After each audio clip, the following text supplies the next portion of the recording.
So often, well, really as humans, we keep looking forward thinking, someday when the X happens, then I'll be happy, right? We may not say it in quite those terms in our mind, but that's often what we're thinking. Oh, I just can't wait until this is done, or this is over with, or this thing has happened. And this is life. This is what happens. We continue to have hard things that can happen, but man, there are ways that we can overcome them and become better and better, even amidst all the challenges that come our way.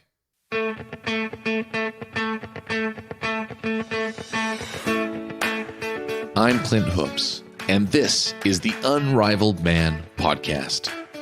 The Unrivaled Man is where we help businessmen like you be the unrivaled leader in their work and home. We're revealing the perspective you've been missing to upgrade your identity and become better husbands, fathers, family men, and business owners.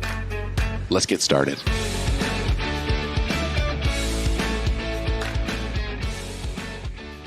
Welcome to the Unrivaled Man podcast. So excited to have you here today, and I am very excited to have with me a special guest, Steve Shallenberger. Steve, welcome to the show. Good to be here. Looking forward to it, Clint. Fantastic. Thank you, Steve. Let me tell you a little bit more about Steve. Steve has more than 40 years of experience as a successful business owner, a trusted senior executive, professional corporate trainer, and a respected community leader. He has successfully led companies in 4 different industries and has a keen understanding of how to thrive in business. After graduating from Brigham Young University in 1976, he continued his education at the Harvard Business School.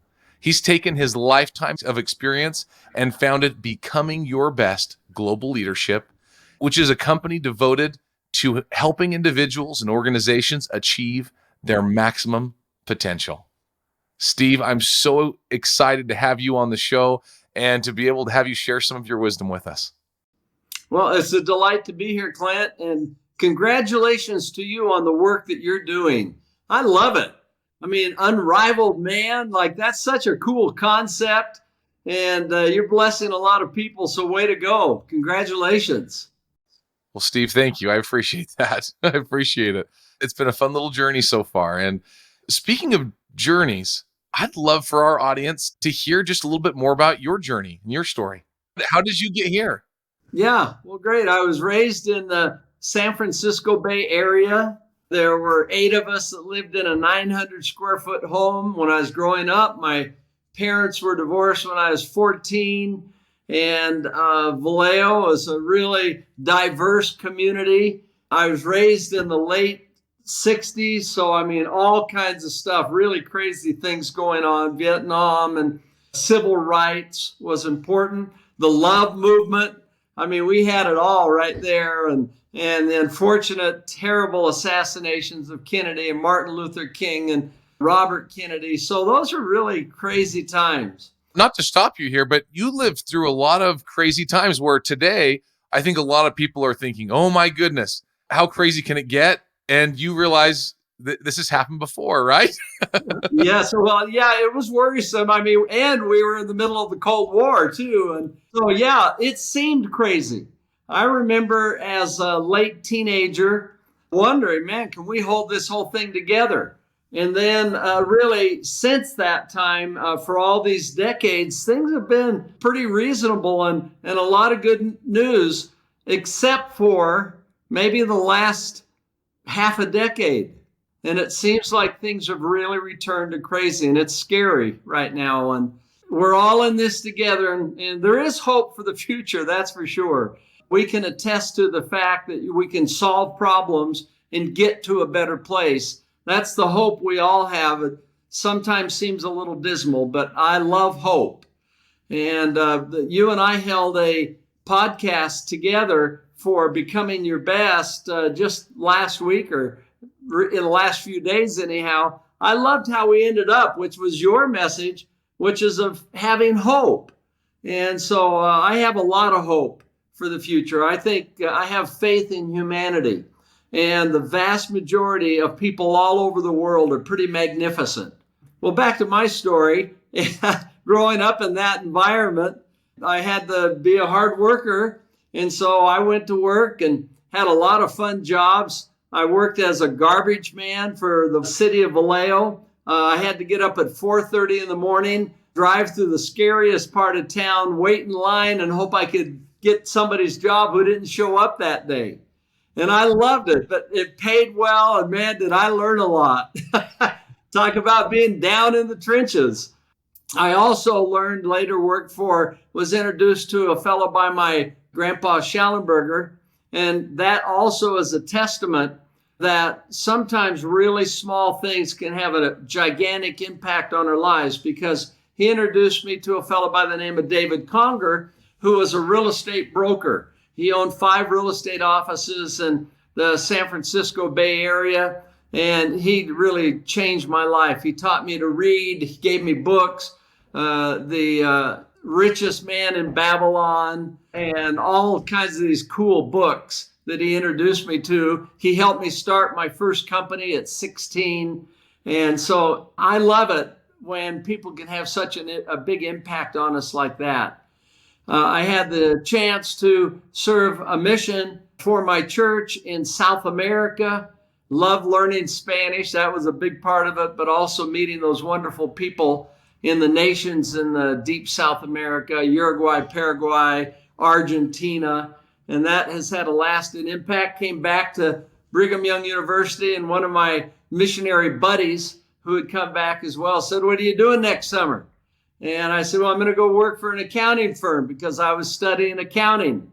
And he said, "How'd you like to go sell Bibles down in the South this coming summer?" I said, "I'm in. Let's go do it." I love it.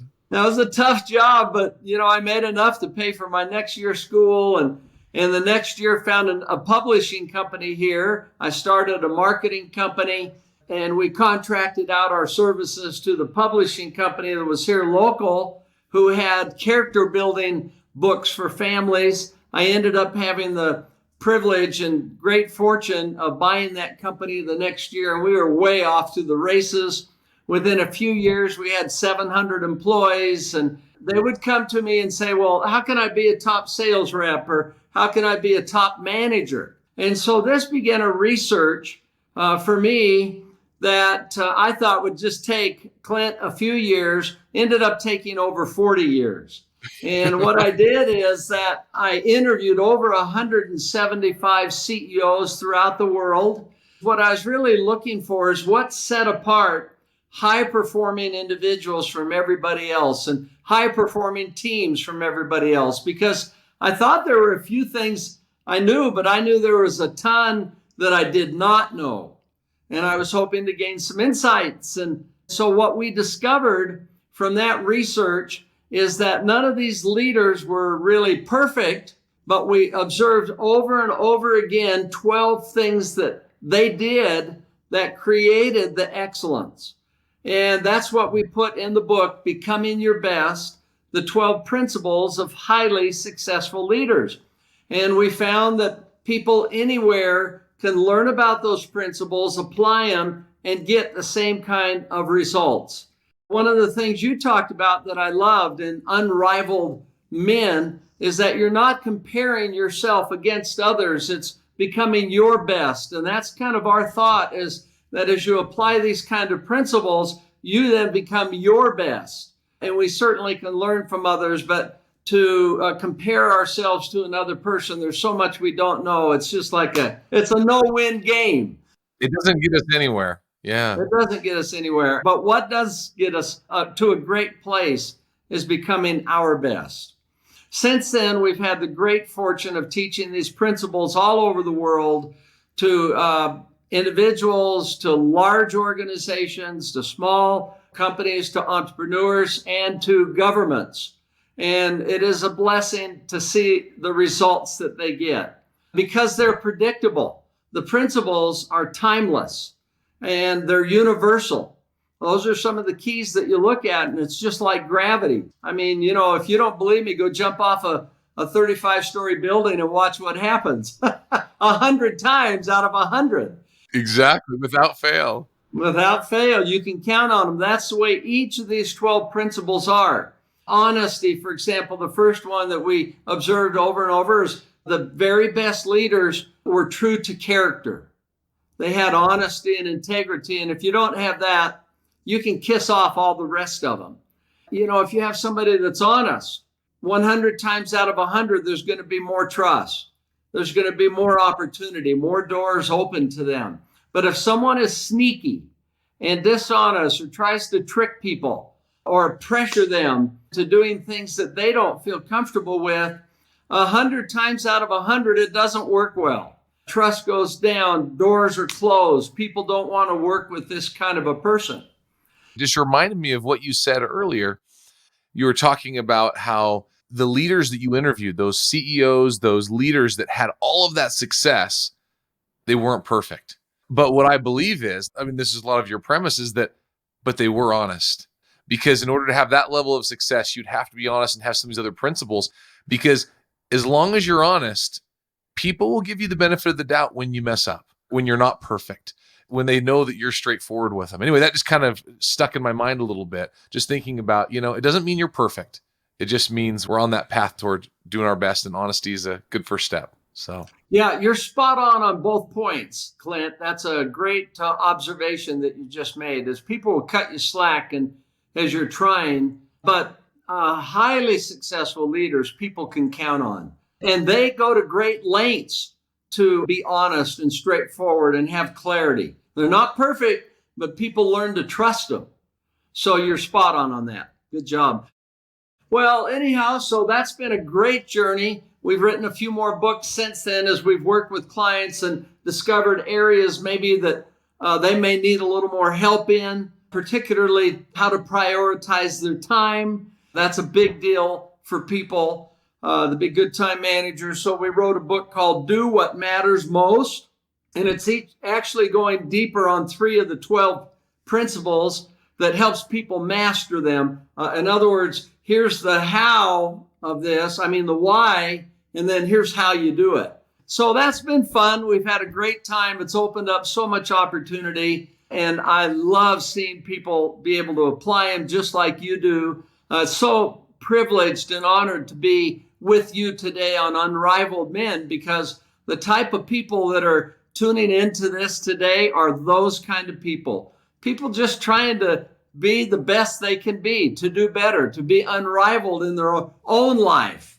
And that seems to have an impact across the board, because these principles aren't just isolated for business or organizations or leadership in that respect, but also in our personal life and in our relationships. And as you apply them, you're able to become excellent in each of these areas. It doesn't happen overnight, but it's like anything else, like in a sport, it takes practice. Leadership takes practice. If you're going to be good in soccer or baseball or football or whatever it is, pickleball. I'm loving pickleball, but dang it, there's no shortcuts. Exactly. You just got to learn the rules and practice until you finally are consistent. And then one day you wake up and all of a sudden somehow it's in your DNA. It's a lot easier to do it. So I would say that's my story. I've been blessed to have a great wife, and we had 6 children, 21 grandchildren. My wife suffered from early onset Alzheimer's about 8 or 9 years ago and went through that terrible disease. And she passed away a year and a half ago from that. So I'm working to apply these principles today. They work as we try to be good fathers and companions and have big challenges in life. I don't think any of you or me or our listeners are spared from challenges, and sometimes they get really tough. But as you apply these principles, it does give us hope. It gives us a way forward. And so that's where I'm at. I'm like everybody else, just working on becoming my best in the way I can, and it's been great. So that gives you a little background. And so I'm feeling, excited about life. I'm excited to wake up and have it and participate. So I'm living and loving life right now. I love what you shared there, how the principles that you discuss in your book, and really they do transcend all times of life. Because I think what happens is so often, well, really as humans, we keep looking forward thinking, someday when the X happens, then I'll be happy, right? We may not say it in quite those terms in our mind, but that's often what we're thinking. Oh, I just can't wait until this is done, or this is over with, or this thing has happened. And just like you've shared, which I really appreciated, is this is life. This is what happens. We continue to have hard things that can happen, but man, there are ways that we can overcome them and become better and better, even amidst all the challenges that come our way. Yeah, perfect. Exactly. One other thing I want to ask you, both of us have 6 kids, in fact, which is kind of fun. So my question for you is, a lot of the people here, a lot of our listeners have children, right? A lot of them are fathers. And how did you help teach your children these type of principles earlier in life? I mean, you work with one of your sons, right? At this point, right? Oh yeah, I've worked with a couple of them and really close with all 6 of them. I'm certainly not perfect by any means, but we are all 6 really close, and it is nice to see them prospering. Well, I think the first thing for me that was helpful is just trying to do the best I could in setting a good example. So, for example, everybody's different. You have your own things, but I didn't want to have my children hear me swear. Yeah. Yeah. And I don't know how that got into my head. It did happen twice.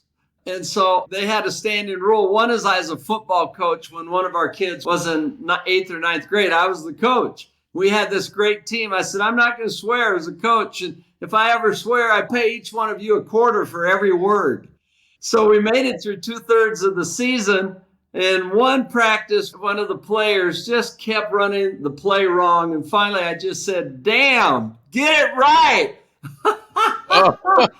And my son's out there, and everything stopped. Everything went stone quiet. They looked and they said, Coach, you owe us a quarter. Oh, man, I felt so bad. But anyhow, the next practice, I brought a roll of quarters, and one other time when I was golfing. So these are things, looks like sports can bring it out in us. Farmers and ranchers, we cut them some slack. If you're working with animals, swearing's part of that world. Oh, man. But I love your example, though. I love what you did in the end, because not only did you teach your kids, hey, I'm going to stand for something, right? What you chose. And that was individual to you, right? Hey, this is what I'm going to stand for.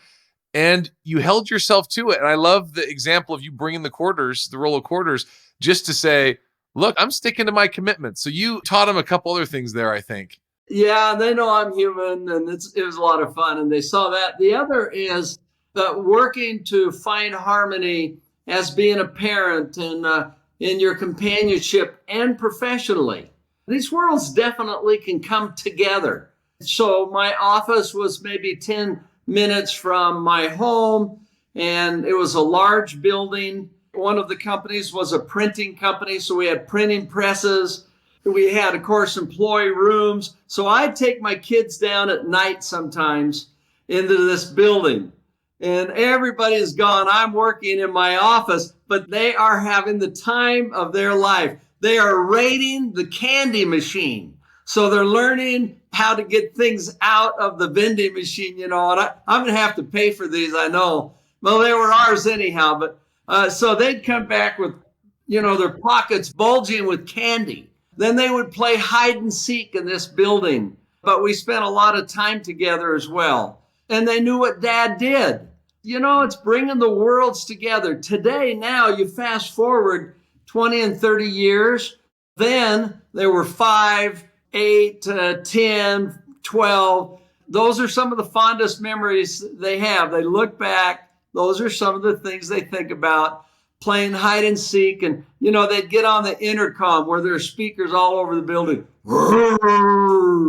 try to scare each other. So fun times. And I think fun times, that's another key word, is create a lot of fun times. We played a lot of family football games. Generally, a couple of our children, and we knew who they were, would be ejected from the games. We still have pictures of them walking down the driveway back to the house because they got kicked out of the game. we laugh so hard at that now. And we have a wonderful daughter that ended up playing Division I soccer. So she was pretty competitive. She was the youngest. We had 5 boys and a girl. When she was like 5 years old, if she did not score every single touch of the football, she would get so ticked off, she'd turn around and chuck the football in the rose bushes and stomp off. I mean, Oh my goodness. She's a competitor. yeah, but these are happy, fun memories that bring families together, and they learn to play by the rules. And we did every single week, we had a family meeting, and we would talk about our family goals. We had a family vision statement. They all participated. I said, we're going to do a family vision, and how do you all see it? And this is any age, you can participate in, but as the leader, the father and mother or partnership or significant others, whatever, you take the lead on it. And so I said, how would you describe it? What are the words? And they'd all turn it in, and I would wordsmith it. But that's what our final one turned out to be. And part of the family vision is we don't spit or scare each other. I love it. We don't. Can't spit on one another. Okay, great. They get it. That's a rule. And they used to hide before. They'd hide behind the door. And when you're getting close, they'd jump out and scare you. I mean, for heaven's sakes.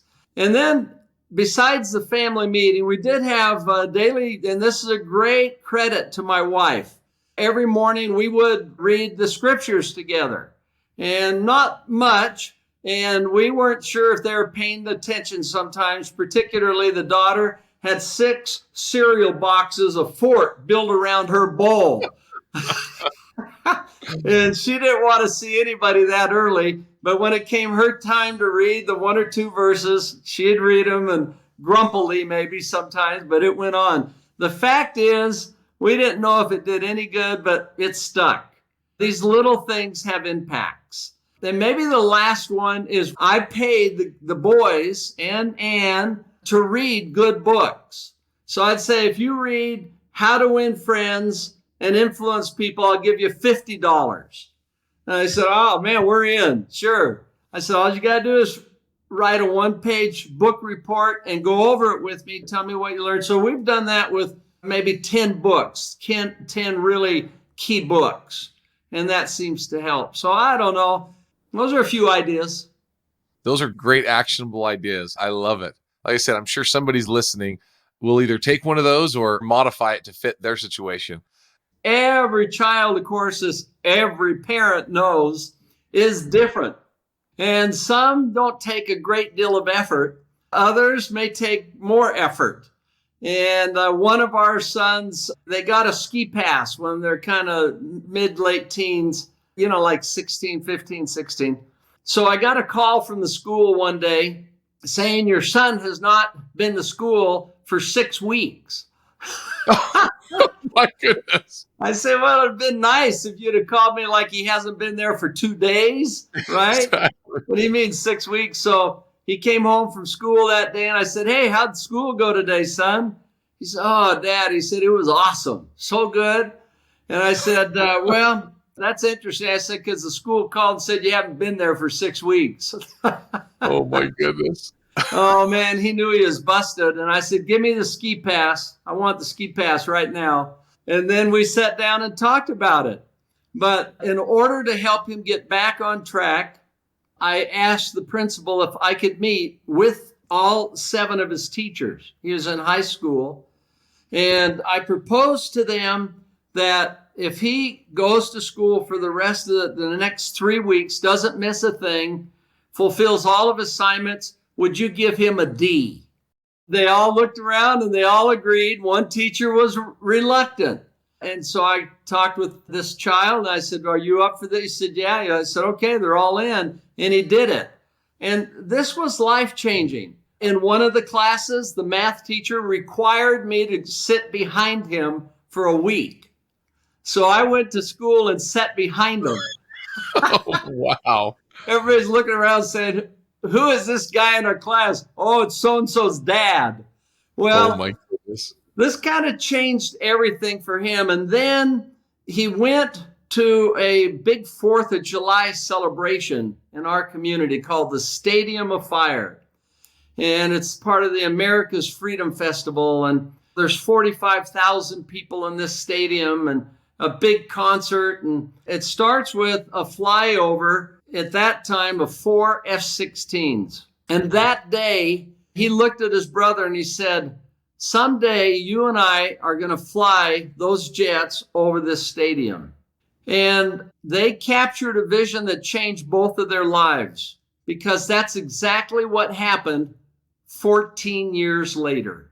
Oh my goodness. They received permission. They both became fighter pilots in the United States Air Force, F-16 pilots. And they got permission from the Pentagon to be in the same formation. And they had permission to do the flyover, piloting 2 of those 4 jets.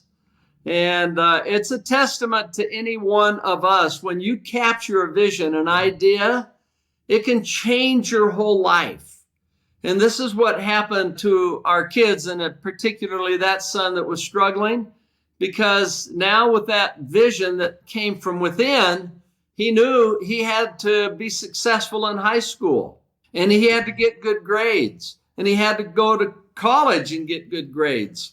And so that's what he did. They both became extraordinary pilots, a great blessing to our country, and they'd flown many missions. Anyhow, that's what parents do. You know, they just get as creative as they can. They can't get mad. It doesn't help to yell. I don't know. I've probably taken away privileges. I don't remember restricting my kids a lot, but they certainly had rules to follow. And if they didn't, we're going to visit about it. And then you need to be there right with them. You know, you need to sit behind them in math class sometimes.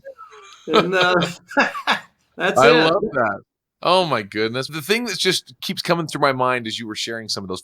First off, thinking of my own children and my own situation. And, you know, I have quite a few young children and going all the way up. So we're right in the thick of all of this. And I'm taking notes here. These are some great words of wisdom. But what's also making me think is it's taking me back to some of my times with some of my employees and some of the experiences I've had trying to work through situations with people that aren't performing for one reason or another. And some of the things that you talked about and some of the principles that you shared really just started making me think about those situations as well. And just when you talk about how the principles are true across all parts of life, there is so much truth to that, because so many of these things and the way that we treat people and connect with people, it seems to just overlap right over into managing employees as well. You're spot on. I'm so glad you made that connection, Clint. Good job. Yeah, I mean, it's a fun thing. Well, Steve, we are getting to the end of our time here. And I just wanted to see, with all of the different things you've done, different experiences you've had, what would be the top action step that you would give to my listeners? You know, knowing my audience, what would you have them do in their life to make the biggest impact on them? I want to just say that if you invest in the book, Becoming Your Best, the 12 Principles of Highly Successful Leaders, I'm not trying to promote it. It's not even about the money, but I can just tell you, I've seen the power of the principles so much. I think it's a great start, and it really aligns with what Clint teaches in Unrivaled Man as well.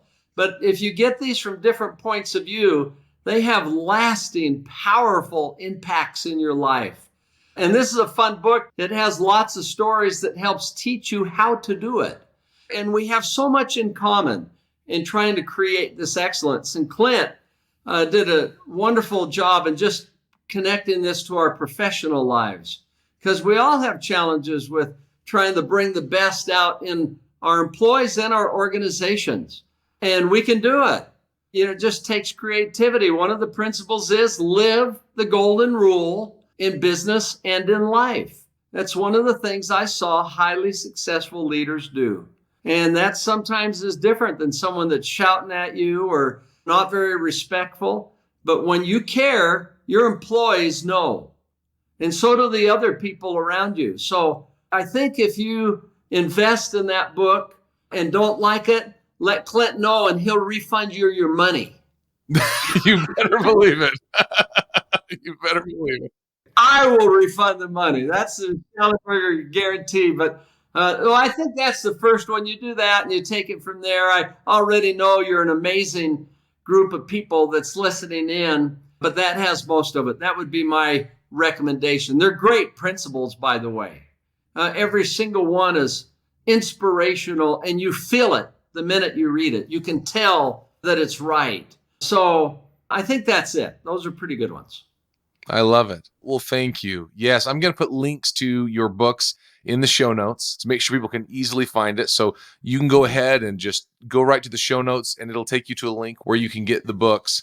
So many wonderful things you can do. I love all of the stories and the experience, not just your experiences, but like you said, experiences from successful leaders all over the world. And these principles can change your life, starting with what we've talked about, getting a vision and being honest, and some of these amazing things. This has been a great discussion today. I sure appreciate you coming on the show, Steve, and taking your time to be with us. Okay, well, good luck on what you're doing. I admire it so much. What a inspirational example you are, and you have so much experience from running companies and your own family, and you have such a good attitude. So, I mean, I just love your spirit. I appreciate you and what you're doing. Thank you so much, Steve. Been a privilege. Thank you. And to all of you out there listening today, thanks for joining us. You have so many wonderful things that you can go and do right in front of you today. So now it is your turn to go and be the unrivaled man in your life. Thanks for joining me on this week's episode of the Unrivaled Man Podcast. I'm Clint Hoops, and if this show has impacted you, please share it with a friend or leave a review on Apple Podcasts.